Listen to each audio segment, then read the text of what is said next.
In this video, I'm going to talk about 3 engaging ways to start any literature unit. And at EB Academics, this is what we call an into lesson. It's something that is an integral part of our EB lesson planning approach and batch planning, and those are things that we teach here at EB Academics. Now, if you're not familiar with batch planning or what I'm talking about, definitely go check out our batch planning video on YouTube where we cover the basics of this. And if you're interested in learning more, we have tons of podcast episodes about it. We also host a free PD workshop in the summer that focuses specifically on this. So I've included a link for you in the description to add your name to the waitlist for that free workshop, so you'll be the first to know when details are available to the public.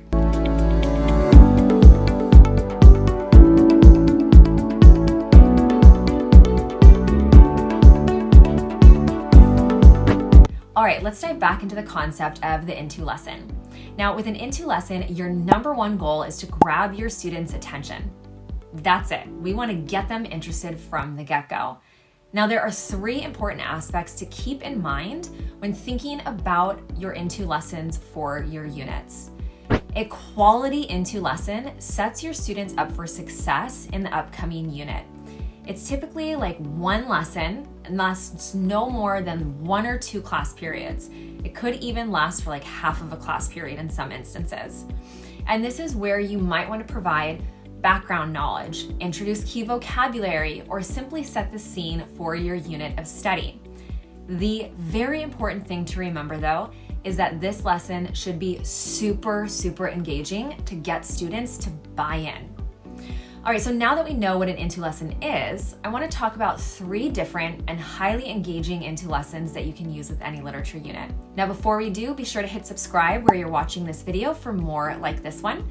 And if you find this video helpful, be sure to share it with fellow ELA teachers. When you share our content, it helps us immensely in getting our message into the hands of more teachers. All right, the first activity is called popcorn predictions. Now, I love popcorn predictions. In fact, it is one of the easiest activities to use to introduce a new concept. Popcorn predictions works really well when you're introducing novels, short stories, or poems. Now, here's how it works. You're going to comb through the piece of literature that you'll be teaching, and you'll search for quotes that are relevant to the text. But you also don't want to give away too much, right? So really be intentional with the quotes that you choose. You can also 100% use ChatGPT to help you with this, right? Like make your life easier, ask that thing to find quotes for you. You want to aim for 1 quote per student in your class, but if you have some repeat quotes, that's totally fine.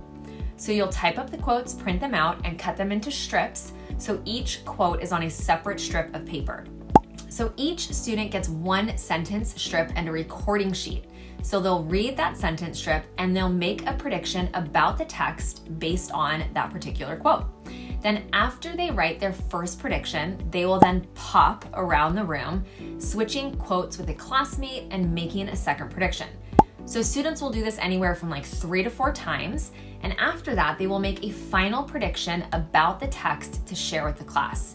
So your students will definitely want to do this more than once. Be sure to rinse and repeat this activity with other texts that you use in your classroom. Like, it's fantastic to come back to time and time again. All right, the next into lesson you can use is called 5-word wonder. I've used this particular activity so many different times with a variety of grade levels from high school to 5th grade, and every time without fail, students absolutely love it. They get into heated discussions about what they believe the text will be about, and it creates easy excitement about the text before we start reading. So here's how it works. It's very simple. You'll choose 5 unique but important, they need to be important, words or phrases from the text that you'll be reading. So for example, if we were reading Thank You Ma'am by Langston Hughes, we might choose the following words and phrases. Thank you, ma'am, run, boy, blue suede shoes, and Mrs. Luella Bates Washington Jones. Now, without telling students anything, you will simply write these on the board or display them somewhere in your classroom, and you'll place students into groups of 4 to 5 and explain to them that they will be writing their own anticipatory paragraph explaining what they believe the story will be about. There are no hints allowed, don't tell them anything, just give them those 5 words or phrases. Then after students have written their paragraphs with their group, have them share with the class and lead a whole class discussion all about their predictions. You're going to love hearing what they come up with. Some of them are so funny and so interesting, and some of them are spot on. It's wild. All right, the last Into lesson that we'll talk about today is called a visual image analysis. And you'll notice a theme here as we get to idea number 3. We want to keep it simple, right? These Into lessons are incredibly simple, yet powerful and engaging for our students.